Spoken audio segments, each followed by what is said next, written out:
మొన్న పంజాబ్ కింగ్స్ మరియు ఎల్ఎస్జీల మధ్య జరిగిన మ్యాచ్లో ఒక ఆసక్తికర సన్నివేశం చోటు చేసుకుంది. పంజాబ్ కింగ్స్ ఓపెనర్ శిఖర్ ధావన్ అద్భుతంగా బ్యాటింగ్ చేస్తున్నాడు.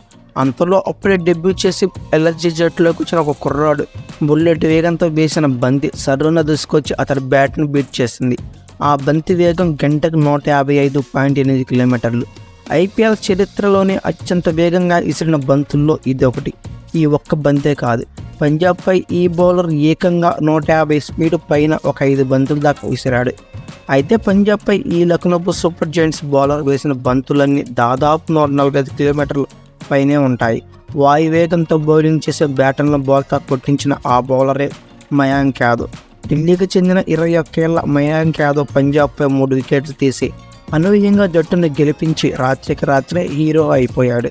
అయితే మయాంక్ నాన్న ప్రభు యాదవ్ది చిరు వ్యాపారం.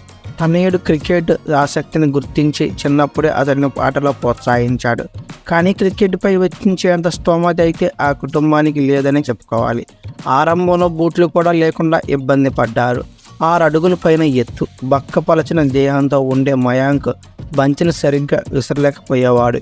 కానీ సోనేపట్ క్లబ్లో చేరిన తర్వాత ఆహారంలో మార్పులు చేసుకొని శరీర దారుఢ్యాన్ని పెంచుకొని పేస్ బౌలర్గా ఎదిగాడు.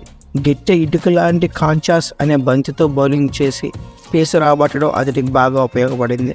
దీంతో సాధారణ బంతులతో మయాంక్ మరింత వేగాన్ని సృష్టించగలుగుతున్నాడు.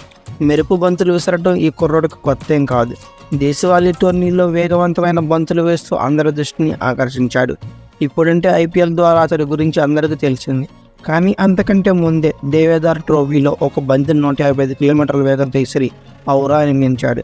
కాబట్టి 2022లోని ఐపీఎల్ గడప తొక్కడనే చెప్పుకోవాలి. అయితే లక్నో సూపర్ జైంట్స్ ఈ మయాంక్ యాదవ్ని 20 లక్షలు ఇచ్చి దక్కించుకుంది.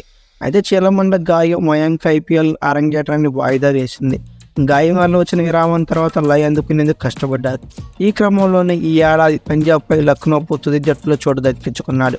మెరుపు పేస్కు తోడు వైవిధ్యంతో బౌలింగ్ చేసి పంజాబ్ బ్యాటర్లో కట్టిపడేశాడు. గతంలో ఉమ్రాన్ మాలిక్ కూడా స్థిరంగా 150 వేగాన్ని అందుకుంటూ భారత్ జట్టు తరఫున తలుపు తట్టాడు. అయితే ఉమ్రాన్ ఎంత వేగంగా బంతులు వేసినా ధారాళంగా పరుగులు ఇచ్చేవాడు. కానీ మయాంక్ వేగానికి ఖచ్చితత్వాన్ని జోడిస్తూ తొలి మ్యాచ్లో ఆకట్టుకున్నాడు. ఇదే జోరు మున్ముందు కూడా కొనసాగిస్తే త్వరలోనే భారత్ జట్టులో ఈ కుర్రోడుని చూసే అవకాశాలు లేకుండా పోలేదు. మయాంక్ రన్అప్ చాలా సులభంగా ఉంటుంది. ఇదే అతడికి పేస్ను రాబట్టేలా చేస్తుంది.